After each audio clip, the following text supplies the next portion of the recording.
Hello and welcome to the Genuine Learning Blog. My name is Melissa Galasso, and today we're going to talk about a recent change that NASBA has announced regarding the CPA exam.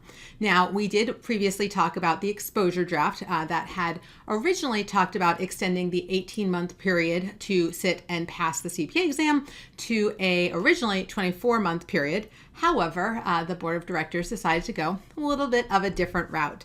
So they had over 850 respondents as a result of this with a wide variety of backgrounds. And based on the feedback, they made some changes. So a little bit of history around the computerized exam. I am one of the last groups to ever take the pen and paper exam. So I sat for the pen and paper exam in November of 2003, and they literally gave us a pencil that said, "This is your last pencil," because they were moving from the pen and paper exam to the computerized exam. And that started in early 2004. And so I've never taken the computerized CPA exam. Obviously I know a lot about it, but not ever had the opportunity to take one. And when they started in 2004, the candidates had 18 months from the date of passing the first section to complete the remaining 3 sections. And there are 55 jurisdictions. So we have 50 states plus obviously the District of Columbia and other territories that have the ability to proctor and administer the CPA exam. All 55 of those states and territories have adopted that rule.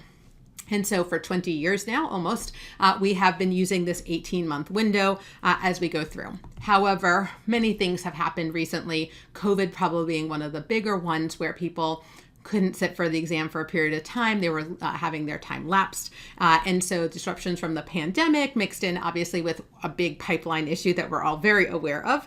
People have indicated that maybe it takes a little bit more than 18 months to do so.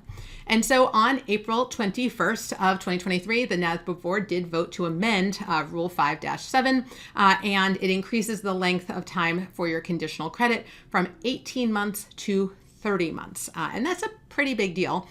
So that is a significant increase from the 18-month window today. So adding basically 12 additional months to do so.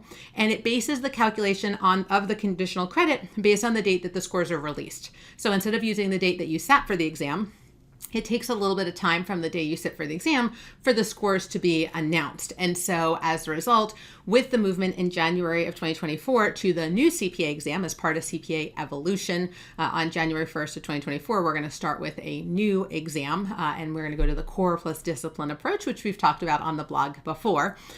They wanted to give a little bit more time to people who it may take longer to grade, because anytime something's new, they need a little bit of time to kind of work out the kinks. And so as a result, this would also be a benefit. So not only you're not worried about the day you sat, but it's the day that the score is released.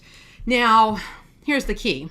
It's not done because this is just changing the model rule. The model rule is just that, it's a model. The UAA model rules have no effect on actual state board rules. And so all 55 U.S. Board of Accountancies now have to go and consider the amendment and choose to commence a process to change the rules at the state level. So we are far from done on this. Every state is going to have to decide how they're going to do this. And so if you're a current candidate, unfortunately, despite the fact that the model rule has changed, you are under the existing rule until your state decides to make changes to it. And so again, this is going to take 55 of them to go through and make changes to the length of time.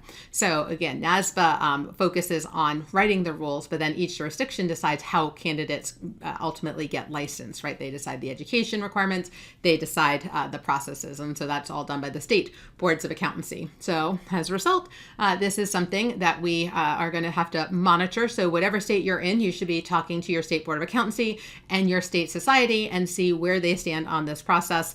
Because if we want to retain students in the profession and we want kids to become CPAs, we need to support them through this process.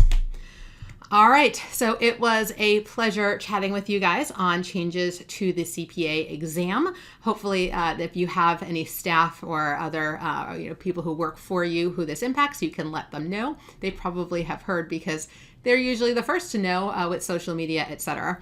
But I want to thank you guys so much for joining me, and I hope to see you on a future blog. Have a great day, guys. Bye-bye.